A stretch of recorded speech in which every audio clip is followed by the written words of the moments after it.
Man, oh man. Great weekend for combat sports. Great weekend for boxing. Let's go ahead and start there. First and foremost, Terrance Bud Crawford becomes a 4-weight world champion. From the start of his career, he moved all the way up from 134 pounds, or 135 pounds, all the way to 154 pounds. Beats Madrimov and becomes a 4-weight world champion. I'd like to know how you guys feel about that fight. Let me know below. Did you guys feel like he was robbed? Being honest, I didn't see that at all. I know what I'm watching. I feel like a lot of people don't know what they're watching when it comes to boxing. That's a fucking problem. At the end of the day, if you slow the fight down, turn the commentary off, you can leave Sean Porter on. Sean Porter was rocking, you know what I'm saying? Sean Porter was definitely leaning on the Bud Crawford side. Maybe a little heavy, definitely a little heavy. Not even gonna say maybe, I'm gonna say definitely he was leaning a little far on the Terence Crawford side, but I think it's because it makes him look better being that he lost to him. So that's fair. You got to expect that. Bottom line, Terrance Bud Crawford, to me, pretty much, I wouldn't say completely dominated the fight, but I think he had a very good showing. I think he did very well against a very busy opponent, very awkward style opponent, and a guy that I think many at that weight class at the top were definitely going to lose to. I wouldn't put a whole lot of praise on Madrimov. I don't think that he does anything like in particular special. I think that he just brings an amateur style to the pros, very herky-jerky, busy style, and I think it favors the judges a lot, and I think it favors maybe the crowd. They see him moving and doing all this shit, and they think he's really doing something. But again, if you have an eye for boxing, you can see that Bud Crawford was landing that jab all night long. Every time Madrimov would try to hop, step in, boom, he's just eating jabs to the face. Bud was blowing his head back like a peasant Spencer, left and right. When Bud wanted to step in and get combos off, oh man, those combos were beautiful. I would say this. There was a glove change in the back room. Everybody knows Bud Crawford is an Everlast guy. He had to switch his gloves to Grant, unfortunately, because in the back, during the warm-up, his Everlast gloves exploded. Now, I don't know if they had two gloves like they normally do. Generally, I'm pretty sure that's the standard. You have two of the same gloves in case something like that does happen. Nonetheless, something happened. He ends up in a Grant glove. If you know anything about boxing, you know anything about boxing gloves, Grant gloves are not a puncher's glove. Grant gloves are a pillow-ass glove that help you protect your hands. That's why you have guys like Floyd Mayweather in specific who made Grant gloves very, very popular.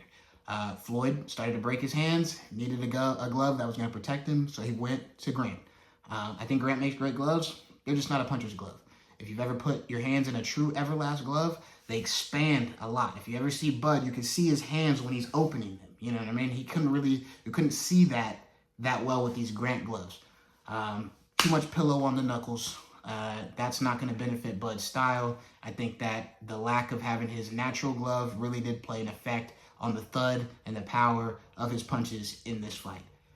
Nonetheless, with that herky-jerky style, I feel like Madrimov, he did well. I think he did okay. I think he showed he can hang in there, I guess, but he's not to Bud's level.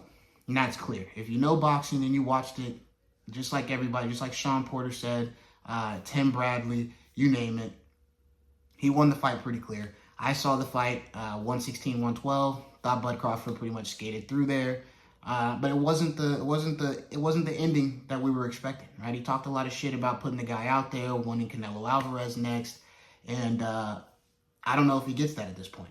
You know.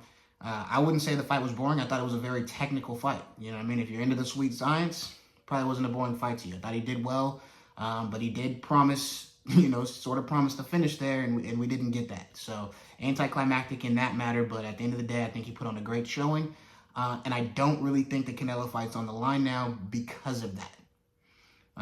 Unfortunate, because I know for him, for Turki Al-Sheikh, that's not what they were looking for. They were looking to get this, make this a good performance, really show out in there against the guy, moving up weight like that, take his belt, and kind of demand that Canelo fight. And I don't really think he got that.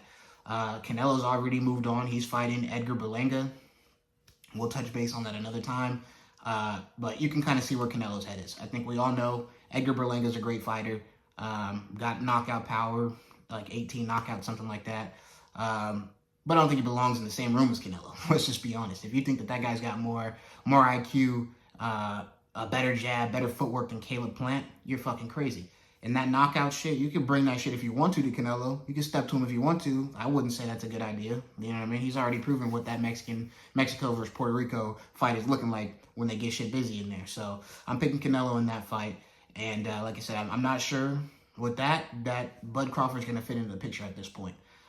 Be interesting to see. It definitely would be interesting to see, but I'm not sure he's moving up to that point. And hopefully, if not, hopefully Canelo finally takes the damn Benavidez fight. We want the damn Benavidez fight. All of us. I speak for myself, and I speak for the rest of the fans. We would love the Mexican Monster versus Canelo Alvarez. Can we please get that fight ASAP? No more Berlengas. No more of the bullshit. Let's get the real fight going. Moving on to the heavyweight division. Like I said, congrats to Bud Crawford moving up, becoming a 4-weight world champion. Moving on to the heavyweight division, let's start with the first fight that we had in the heavyweight division. We got to see Jared Anderson, and it didn't play out for him. Did not play out for him. I think most of the heavyweights that were already established in the division, they kind of knew who he was facing. That dude was 50, 60 pounds, maybe even more than that, probably heavier than Jared Anderson. And he turned him to the big baby for real. He really did. He couldn't handle the power. He couldn't keep his mental in there. Those guys, when you get padded your entire career, you just get padded all the way to the top. When you face true adversity, you don't know what the hell to do with it. And that's the crazy thing about boxing. It takes them to get all the way to the top to finally figure out who the hell they are. That's crazy. That is crazy. So, unfortunate loss for Jared Anderson. He was looking to be the face of American heavyweight boxing. He really was. But to me, I never really felt that. I felt like he had good speed, he had good power. He's a heavyweight. He was pretty naturally athletically gifted. And if any of you guys ever saw that interview or that training that he did with Roy Jones, and he got really emotional, started crying a little bit, Roy Jones told him, listen, you don't got to love this shit. You ain't got to love it. Find the love in it, though. You better find it. You got something that you're blessed with. You have a talent. And God is trying to guide you in a way that is trying to use you as a vessel. And I think that ship is sailing. I think the shit is over with now. Not after one loss, but I think now he's going to have a harder climb if he decides to make that climb. Like I said, he was saying back then, before this fight, that he didn't love it. You know what I mean? So I think now, he's probably got, that was probably a really big payday, right? Fighting under Turki Al-Sheikh, he probably got a really good payday. Jared Anderson might be the hell out of here. So it'd be interesting to see what's next for him and his opponent. So moving on to the next big baby fight, we had Andy Ruiz and Jarrell Miller. That was a great fight. Andy Ruiz is just not built for 12 rounds of fucking war. He's just not. He's built for 12 rounds of tequila shots and tacos, but he's not built for 12 rounds in a boxing ring. And we got to do better, DAZN. Overall with your production, please do better. Please do better. As a fan, visually, when it's all bright outside, the camera's fucking swaying left and right. Dude, it's hard to watch, brother. It's hard to watch. Clean up the production. Quit the sound skipping in and out. Get your shit right, all right? And no more daytime shit. Like, I'm sorry, but that shit it's just hard to watch. It really is. DAZN, they got a couple of things that they need to work on there, but also let's not do any more heavyweight back-to-back fights. We're good. I understand what you're thinking. Heavyweight, couple knockouts, get the shit on faster. But we had 12 rounds of fucking Andy Ruiz and Jarrell Miller. What is going on here? Those are two guys. Andy Ruiz, he's a knockout guy within like 4 or 5 rounds, maybe. Max. 5 maximum. After that, we're slow roasting for the rest of the fucking fight. He's just fighting for air. You know what I mean? He's just reaching for as much air as he can get. Jarrell Miller's a guy that literally never shows up. Let's just be honest. That guy never shows up in the big moments. If he shows up, he's on steroids and doesn't make it to the fight. This was the first time we actually got to see him in a real big fight against an actual opponent that we were kind of interested in watching. And I felt like he showed up. Honestly, I did. I felt like the guy showed up. The real big baby, the original big baby. I felt like he had a great showing. I felt like, if anybody, he was kind of robbed of a decision that he was deserved. I think after 4 rounds, Andy Ruiz wasn't really doing shit. Jarrell Miller was able to get off on him a whole lot more and land some good shots. He was really hurting Andy Ruiz. But again, for heavyweights, I just feel like they can be a little bit more busy in the early rounds and really go for broke. And we didn't really get a chance to see that. So a little bit disappointing there, but like I said, overall still a good performance for the original Big Baby. And I don't know, maybe we get a rematch there. I'm not sure. If they do, please, both of you come in better shape and ready to kill each other. That's what we want to see. Heavyweight decisions are probably the worst fucking thing ever. Like, I don't know. 12 rounds of heavyweight fights, I don't know. I might prefer to watch the females fight rather than a 12-rounder of heavyweights. I don't know. You guys let me know what you think below. What do you guys think is next, for Andy Ruiz? Andy Ruiz can't keep taking losses like this and then also, having big fights. So this wasn't a loss for him. It's a draw. So what do you guys think is next for both of them? Should they rematch? Should they move up? Should we get the original Big Baby versus the Big Baby that just lost? You got to give up that name now, Pimpin. You got to give up that name. You got to give it up.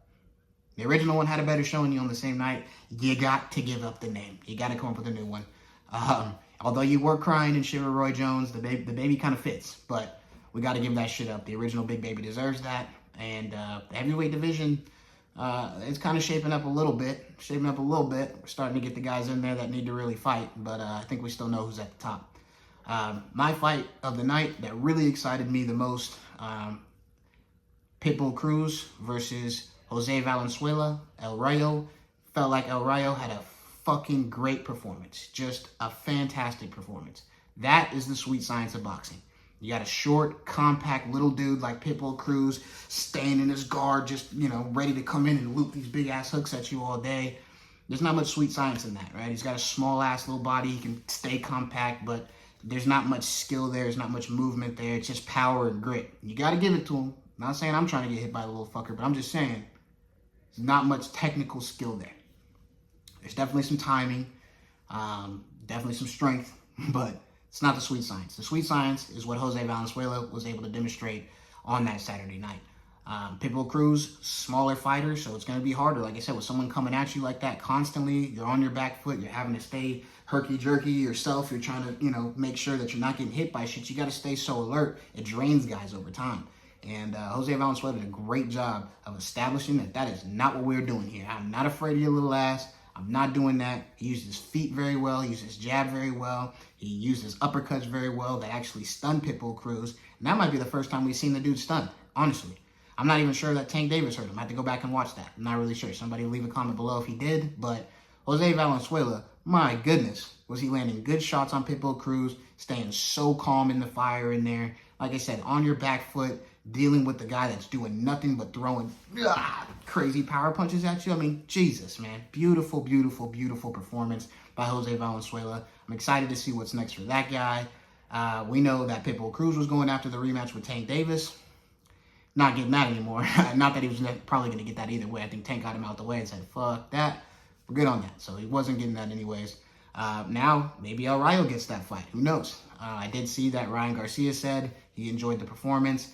Pitbull Cruz ducked him. Now, Ryan's willing to give El Rayo a chance. But let's be honest, Ryan Garcia, you got a lot of demons that you have to fight before you get another fight in the ring. And you also got a suspension. So we'll deal with that at a later date. But still, El Rayo, beautiful performance. That is masterful boxing. That is the sweet science of boxing. Did a great job of moving over to Robert Garcia's camp, leaving Washington with the Benavidez camp. I think he made a right move. He had to go in there with tough guys, tough Mexican fighters that are going to come forward the entire time.